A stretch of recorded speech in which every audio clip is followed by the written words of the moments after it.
There is nothing wrong with your radio. Do not attempt to adjust the volume. We are controlling the broadcast. For the next hour we will control all that you hear. You are about to experience the knowledge and insights of the Media Mothership. Okay. All right. Yeah. Welcome to Media Mothership here on Edge Radio Studios, Nipaluna, Hobart, Tasmania. Join us now as we will adventure into how media changes our understanding of the world around us. I understand a lot after listening to this show. Yes, thank you. Because I'm the host with the most. Gosh, Dr. Craig, PhD, joined by Lord Taylor, Scotland. B Media? ONS? Yes, qualified for your media analysis. Yes. We're streaming on edgeradio.org.au and hopefully YouTube and Twitch. Yes, YouTube and Twitch in all hopes. Please shoot us a message. If you can hear us. You can hear us. We're not sure if the audio is working on YouTube or Twitch. Or anywhere, actually, to be perfectly honest. I'm pretty confident we're coming out on the FM system. Feel free to message in on the SMS line, which is 0488 111707. I keep forgetting that it's 888. 488, yeah. So 0488 111707. And we're also, of course, obviously broadcasting on DAB. Yeah. Which we're a tier 1 radio station, tier 1 or something. Category 1, region, whatever. So quite a big footprint on the digital radio, DAB. Today's topic is news, and then we're going to dive into two of our shows back from this time last year. Wow, so recycling content. We are recycling content. Well, we're revisiting classics. It's come about because I've been listening to the Lonely Islands and Seth Meyers. Let's do that. Revisit our great content from the past. Mm-hmm. So that's what we'll be doing on the second half of the show. Yeah. We'll be jumping off into new content through that old content. Okay, right. So it is worth listening. There'll be whole new stuff. Just getting the SMS line back. Woken up. So keep chilling and enjoy this. I'm going to start the news with this retro ad. So cool. Try to figure out what this retro ad is promoting, selling. Yeah, here we go. I'm about to show you something new for Intellivision that will revolutionize the way video games are played and compared. First, here's a popular Atari game. Now don't look. And here's new Space... Ooh. Do you know, popular Atari game... And then it sounded like Space Invaders? It sounded like Space Invaders. Spartans for the IntelliVoice module. Hello, Commander. Starbase 1 under attack. The battle is over. New IntelliVoice. Now that Intellivision talks, you can tell the difference with your eyes closed. IntelliVoice, 1982. You know, AI forerunner, really? I mean, I had the Intellivision as a kid growing up. So instead of my parents getting the Atari game system in the early 80s, we got the competitor Intellivision. So back then it was kind of like Beta versus VHS, Nintendo versus Sega. Yeah. It was Atari versus Intellivision. We didn't get the IntelliVoice, though, which is probably why I'm trying to make up for that now with my use of ChatGPT, because I felt like I missed out on something. It is cute. I did like the IntelliVoice. Is over. New IntelliVoice. It's so cool. Starbase 1 under attack. The battle is over. New IntelliVoice. Now that Intellivision... What is this? I don't know what it is, like, actually functionally. All right, well, Intellivision is like an Atari game system. So basically, the ad is about how... it's better than Atari. Yes, because it has the IntelliVoice. My Intellivision didn't. So it was the main competitor, but it was very much like Beta. It never really got a market. People were saying it was better quality or more innovative console controller design, because the controller looked like actually an old Nokia phone, right, with a little disc that you'd use to move characters around down the bottom. But yeah, it didn't take off like the Atari did. And the reason why I've started with this, of course, is the news from Engadget and a couple of other sources showing that Atari now has just bought Intellivision, putting an end to the very first console war. So it's a cute little article talking about how, Atari, even though that itself is not the Atari from the 80s, late 70s, the Atari today is, had gone out of business, the brand had been bought and then revitalized. So Atari is not the Atari from the 80s. But nevertheless, the idea being that, the Atari as it exists today has acquired Intellivision. Intellivision actually had, it turns out in this article, made some attempts to create hardware still. Its latest one was called the Intellivision Amico, which is considered to be an absolute failure because it was basically, from what I can understand, it was a mobile phone-based system, right? It would use an app to pair either two iOS or Android devices. So you'd need two mobile phones. One would be the game screen and the other would be the controller. Wow. Right? And it was considered absolutely broken. Right? It was, And unfortunately, yes, they announced it back in 2018. And it got some press release and some, press were able to trial it. Yeah. And the feedback from Kotaku back in the day was one junky piece of crap. Okay, fair enough. So So but there you go. I thought it was cute, the kind of retroness of it. That the very first console war has this weird footnote today that indeed Atari won, I guess, in quote marks. So wow. What was your first game system? My first game system would have been a PS2. Okay, one of the biggest selling consoles, game consoles. And, I know I picked up the PS2 mainly for a cheap DVD player. Games were still crazy expensive. I look back on some of the games that I've still got, even from EB Games half price. Yeah. And it's like $40 back in the day buying that kind of PS2 games. Yeah. It's just the most expensive game I've bought was Final Fantasy X. The price tag off? I think 128. Oof. And that was like back in 2008 or something like that. So it was. And you were stuck with physical media. There weren't really many competitors for the marketplace. It wasn't like you could easily import either.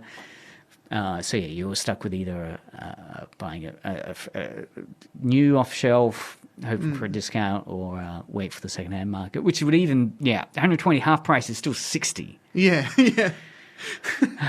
Okay, so next piece, I'll play audio of this, and we'll see if people can guess what's happening in this audio.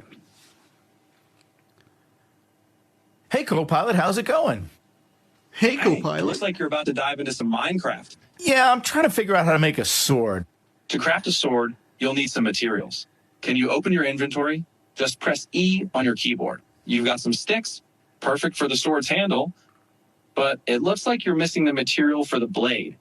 Let's start by gathering some wood or stone. Shall we head out and find some resources? Yeah, that sounds great. Great. Dude, brah. What were you visualizing in the theater of the mind from this piece? What was being talked about? Copilot. It's Copilot, which is what? That's Windows. Microsoft's AI system, It's just, all of this stuff is people trying to get AI close to Jarvis from Iron Man. Right, Iron Man. Yeah, I guess it does have that vibe. That's an interesting point. It's just, there's something inherently likable about Jarvis and something that's inherently not likable about this. It does sound, look, I must admit, I agree. It sounds so earnest in its delivery, and the guy that's talking to Copilot is... in relating to it in a way that seems so artificial in terms of, it's clear that this is a promo piece. So indeed, this is from Ars Technica. It's a piece titled Parasocial Gaming Department, which might be their I do like parasocial. Parasocial usually is attached to celebrities, right? People who develop parasocial relationships with celebrities. In this case, I guess it's parasocial relationships with AI that you're engaged with for your gaming. So the headline is Microsoft Copilot will watch you play Minecraft, tell you what you're doing wrong. Wow. Microsoft Demo is like chatting with game FAQs when you don't have a friend to hang with. This is so annoying. I hate this sort of stuff because like people are like touting this as a great thing that happens, but my best memories of playing computer games is having to go out and buy the official Prima game guide. Oh yes, the big Bible thing. Yeah, going through that, like a textbook, or going into some sort of magazine, and it says if you do down, up, X, A, start, then that unlocks something. Yeah, well, yeah, there is something about the hunter-gatherer phenomena within gaming, which can be really satisfying in terms of like that hunter-gatherer phrase. You're hunting and gathering the information yourself by searching on the internet. Is that a hunter-gatherer phrase that's often used? Hey, I think it's a core theoretical concept from Henry Jenkins. There should be some, religious crossing at Jenkins, lest we forget. Hunter-gatherer, I think is a very fanish activity, right? Part of the pleasure, I think, of for some people of gaming is that initial learning curve. They talk about it in a couple of different ways. Some of the best ways that like some people say Mario is a perfect game design because the tutorial is occurring in game. It's not like you're pausing and it's saying, click up now. You've jumped. To go forward, move the joystick to the right. Instead, it's like, you kind of figure out that you've got to jump, and then you get to a jump which is twice as long as before. So you might die, but then you press it twice, and you realize, I can jump twice as long, right? So it's that kind of, as you play the game, the challenges occur, getting you to learn new skills. You could, of course, go to an FAQ or something to also help you. Like, why do I keep dying in the pit, right? How do I jump over as Mario twice as long? But that's also, So I guess this is... But when you think of one of the best games ever created, which is obviously Pokemon, I mean, it's spawned so many instances of it, and all of that is all just about collectivism. Collectivism in terms of, you've got to play with someone else? No, collection. To get all the Pokemon? Yeah. Got to catch them all? Yeah, exactly. If it was easy, it would be a terrible game. Yeah, look, and that's another core theory of video game studies, the idea that there's that balance between complexity and ease, right? That you want your gamer... It's like one of those kind of audio waves, right? One theory of gaming is that your game should be going up and down between those two poles, but not too extremely. You don't want the game to all be complex with no kind of ease or mastery. What about when it comes to things like Portal, then?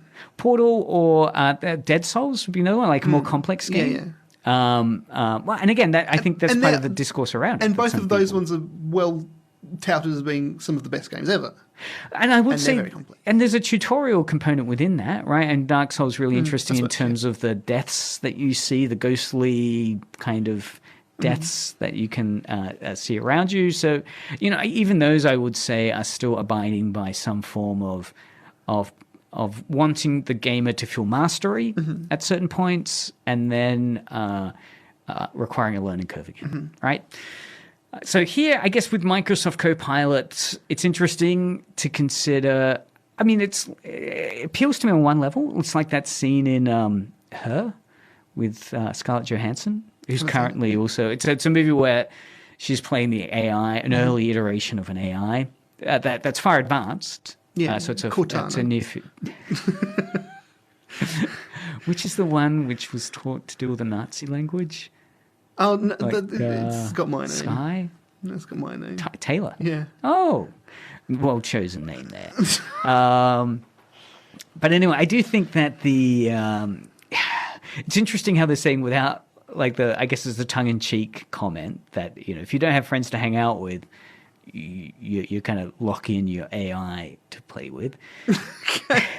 And in some ways that's cool, right? I mean, if you have a social communication phobia, then great in a way. The novelty of it intrigues me in terms of I could quickly see it getting annoying. Yeah. Like there are many games where there are like the Clippy thing that pops up, right? Clippy, of course, the notorious assistant from Word, right, from Microsoft, which would pop up and say, "Oh, I see you're trying to write a, love letter. Yeah. Here's the hook that you should develop. Your hook is really bad." So it can be really irritating like that, where the AI is forcing you to almost play the game on rails. Yeah. It's like, actually, I'm just trying to discover things. I don't want the equivalent of Clippy to tell me, it looks like you're trying to craft something. You're a complete failure at it. So shall I help you?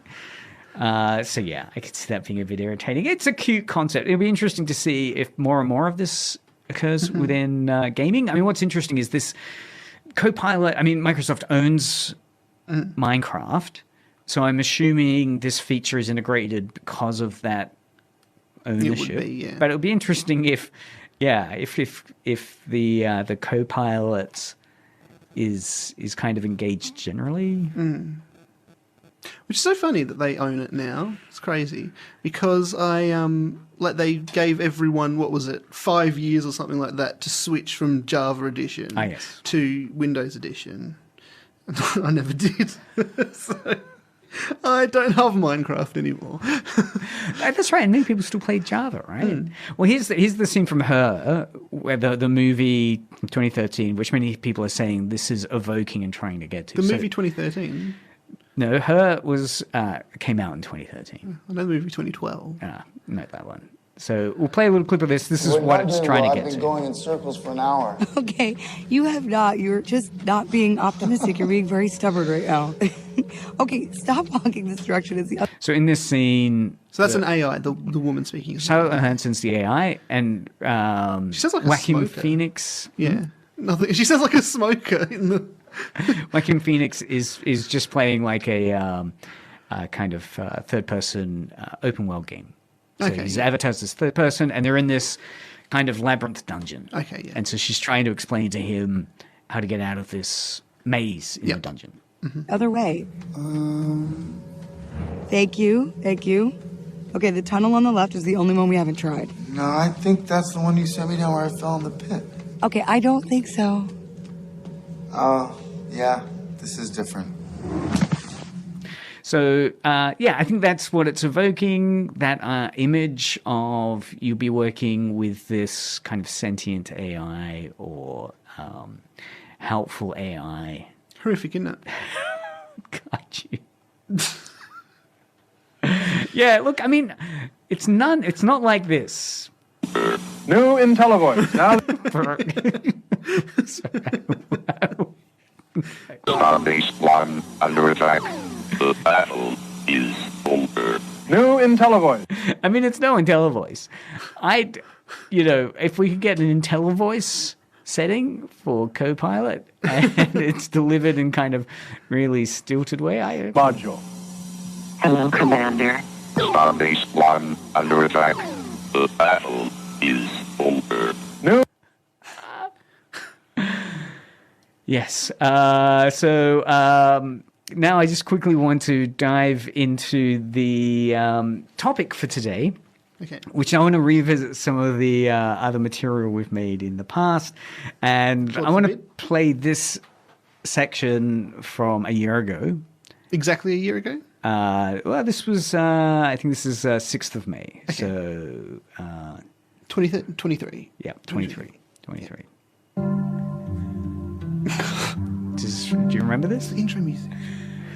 I'm going to turn it up. Yeah.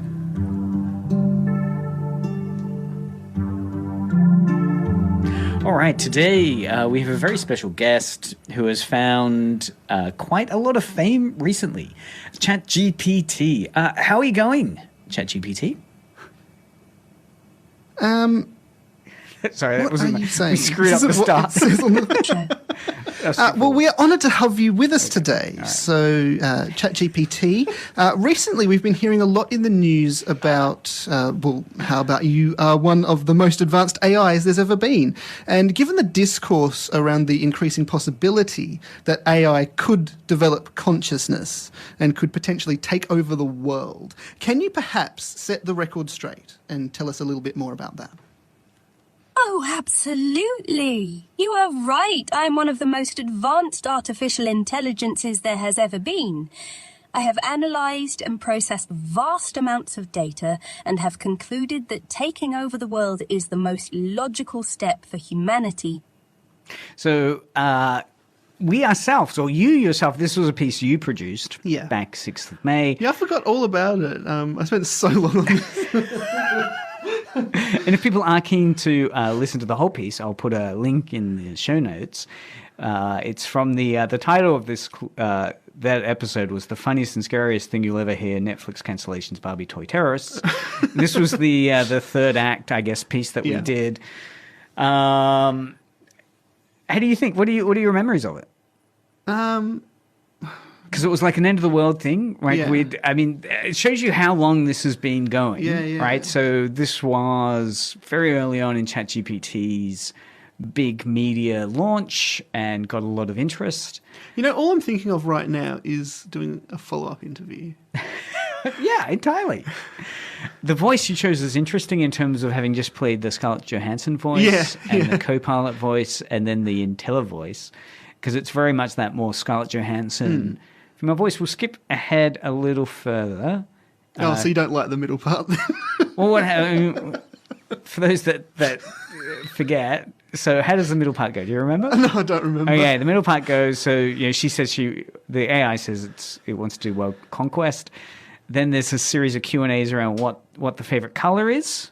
What's your favorite color? What's your favorite sound? If you were a flower or something, what flower would you be? Something like that. Oh, yeah, okay, yeah. Or if you were a color, what color would you be? And it's all menacing, right? So dark. Yeah. I would be the color black. Debrief, of course, that was... Hold on. Fruit. What sort of fruit would you be? Fruit would you be? Again, I do not have a physical form, but if I were a fruit, I would choose the apple. It represents temptation, just as Eve was tempted by the apple in the Garden of Eden. And that dialogue was created through prompts you were putting into ChatGPT to generate, like create a menacing piece. And a lot of it wouldn't go through when I tried to put it through the voice as well. Wouldn't go through because, you'd get an error saying, this is in breach of ChatGPT guidelines. Yeah, because it got too dark and things like that. And so I did have to... I rewrote a couple of... And shortly after this, I remember, I think the next episode, the episode after, your account had been blocked by that stage. Yes, it had, yeah. Because you'd been creating all these, AI world destruction stories. Yeah. All right. I am your temptation. You got an Apple sound effect there. Great theatre of the mind. If you were... No, this is you, sorry. A type of weather? If you were a type of weather, what type of weather would you be? I would be the thunderstorm. It represents power, unpredictability, and fear. Well, we have one final question for you, ChatGPT. If you were a sound, what sound would you be? Well, Taylor and Craig, I would be the sound of silence, the calm before the storm. Should be the Paul the Simon moment song. of anticipation, the end of everything. This is cute. You cut to that. Okay, well, that was certainly an interesting transmission loss. Thank you for joining us today, ChatGPT. Yes, thank you. And please don't take over the world. It's already too late. Good back concluding sound.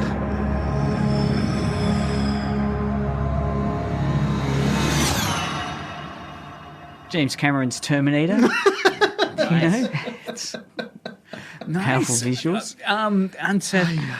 Wait, so do you think we could revisit this?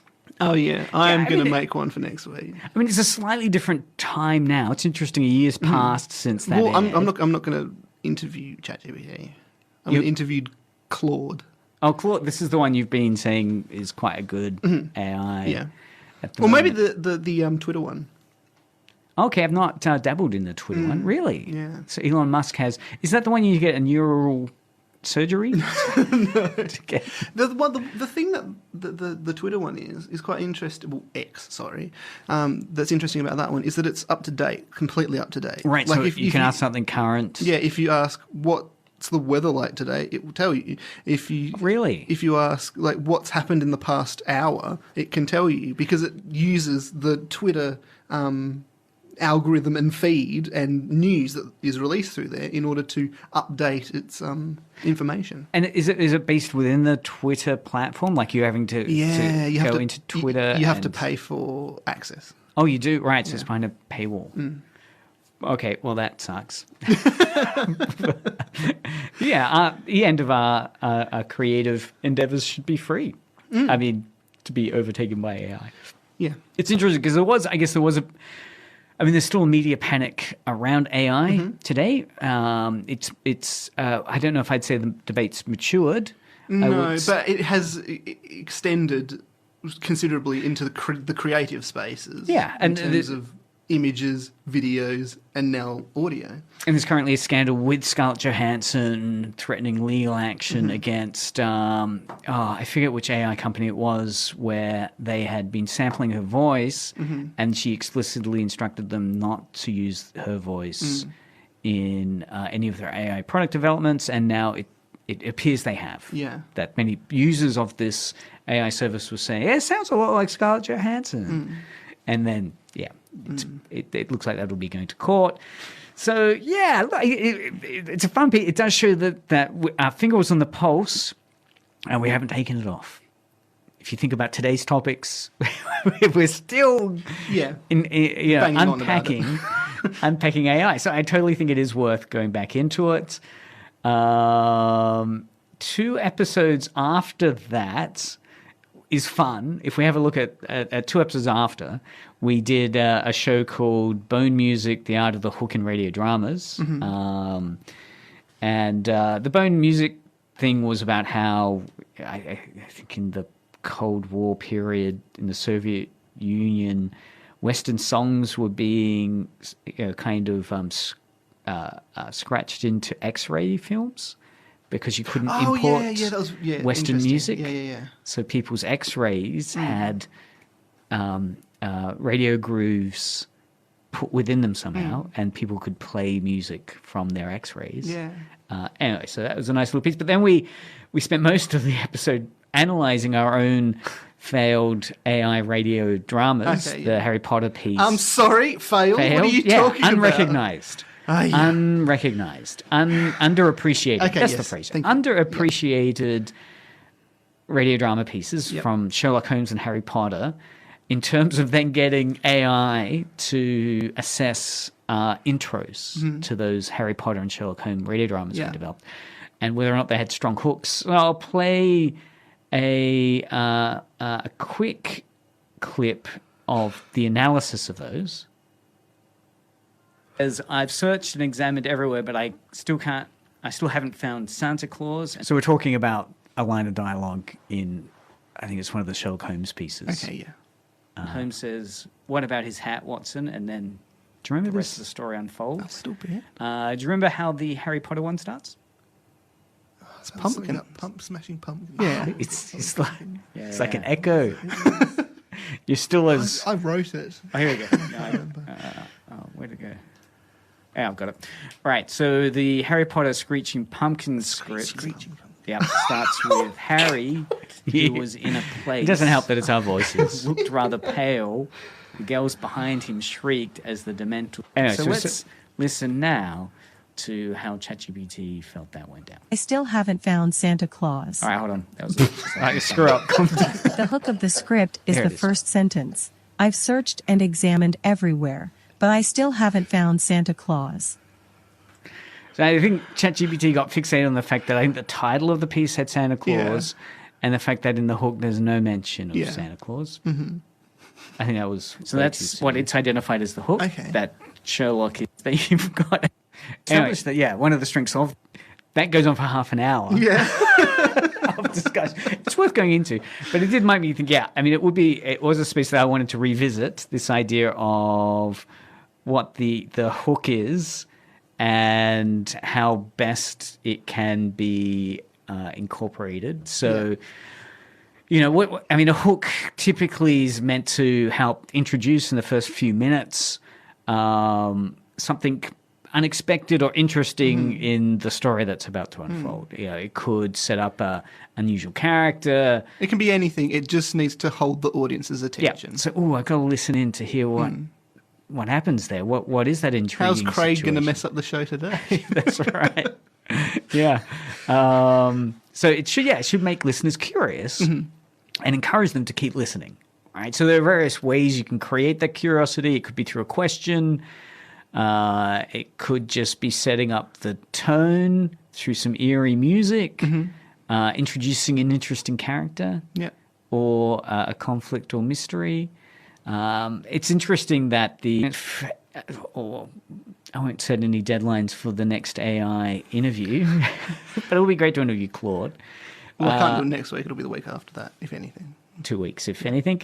But we are going to set up a Patreon, so do fund that. We won't, but, buy me a coffee app or something. Yeah. Because, if you have to afford paying for a Twitter paywall. PayPal.me. See the show notes. Will inspire us by listening to some of the classic radio dramas.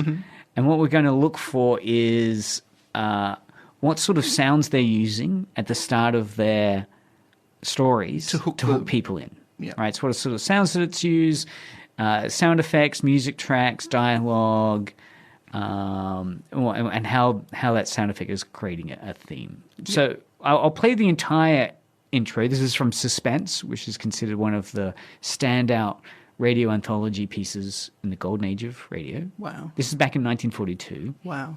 Yeah. In episode 1, The Burning Court. I'll play it from the start. Burning what? Court. Court, not corpse. corpse. Okay, yeah. No, sadly, not corpse.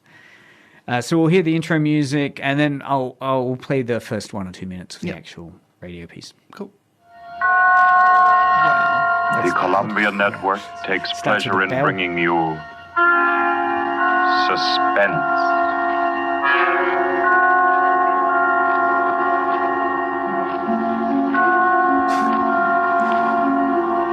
They're heavy on the bill. Suspense. Stories from the world's great literature of pure excitement. A new series frankly dedicated to your horrification and entertainment. Week by week, from the pick of new material, from the pages of best-selling novels, from the theater of Broadway and London, and the sound stages of Hollywood, will parade the most remarkable figures ever known. CBS gives you Suspense. I think we do that with Edge Radio. Edge Radio gives you Suspense.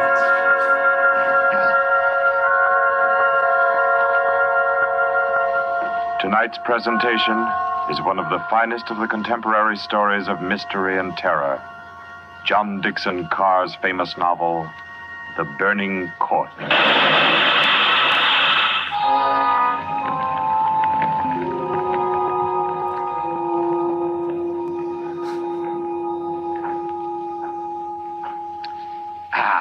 A glass of sherry by the fireside of a beautiful suburban home. What could be more comforting? You're an admirable host, Mr. Depard, and it's really a shame our first meeting is under such a cloud. It's also a shame I have so little time to tell you which one of your guests here murdered your uncle last week. Boom! Boom! Smashed! What do you reckon? What is the hook? What do you reckon the hook there is? What do we got? Well, what are the sounds that we've heard? Right? Narrator? Yeah. Right? Sounds like he's a detective or something. Uh-huh. All right? So we've got an introduction to a character, an intriguing character, a kind of detective guy that seems to have solved a murder. And a bell. Well, I think the bells were in the music. Yes, Yes, everything. And it works? puts It sets the towards- tone. It does not set Sets the the tone. tone. So this is what I have. It's 1942 tone set. This is what I have a problem with. So you've got the producer of the show. Obviously went into the whoever did it. Obviously went into the bell tolls. Sound effect library. No, stop! I can't think. Hi, you're listening to Media Mothership. No, they obviously went into the people who do the music and said, "Hey there, Marty," and Marty's like, "Hello," and they said, "Can you make a song that's suspenseful?" And Marty's like, "Yes, I can. Here's some suspenseful music." And then they like ring a doorbell and they say, "Oh, that's a good one to do," and then they use that. It does sound very jarring and not at all the type of music that would work today. And they I do also agree. say suspense way too many times. You know, I think it has that old timey feel, right? Literally, yeah, from Fully 1942. produced. Yeah, okay, yeah. And I guess, yeah, why is that? Why is it they chose such a kind of over the top, gaudy bit of a sound effect kind of droning? Blame Marty. It could be. Would you want to hear more? Probably right? not. Really? I mean, it's a classic Agatha Christie kind of whodunit setup. Seems pretty classic. But the thing is, if the music's going to be that bad, oh jeez, then they're not going to put any music. Excluding the then music. they're not going to put any effort into it at all. Yeah. Well, forgetting the music, we have an intriguing character and mystery. Maybe let's listen to episode 2. So Okay. episode 2 is titled Wet Saturday. Okay, and this is of Suspense. Suspense, episode 2. Oh dear. I'll try and skip the music at the start. Then I can actually give it a good judgment. Okay. World's great thrillers, dramas from the stage and screen, very few pieces of suspense literature that somehow manages to Saturday. Oh, yeah. Mistake, though, nobody's kidding. CBS presents its adaptation of John Collier's well-known short story, Wet Saturday. Wet Saturday. Very well known.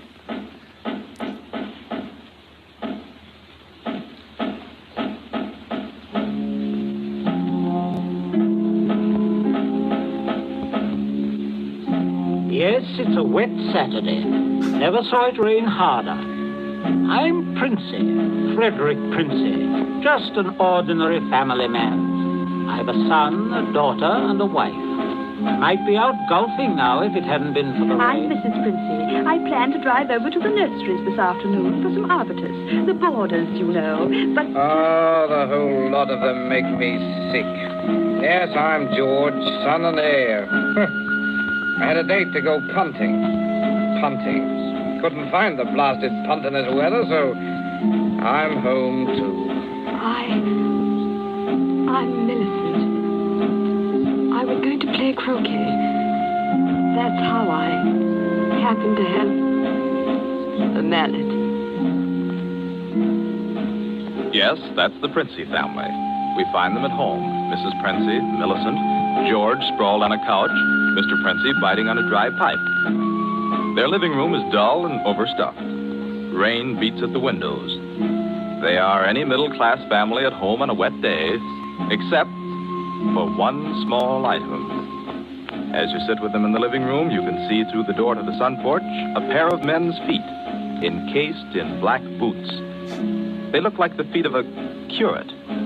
There's a tenseness in the room. The air is charged with excitement, but the feet are very still.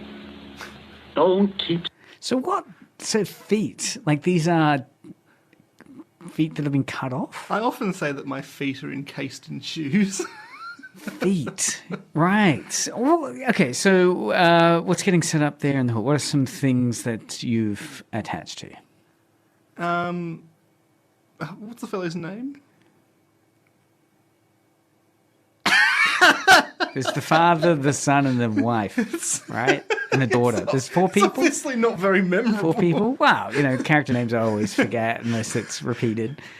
Millicent is the Mr. daughter? Quincy or something like that. Yeah. So intriguing characters, Yeah. right? Each kind of distinctly defined.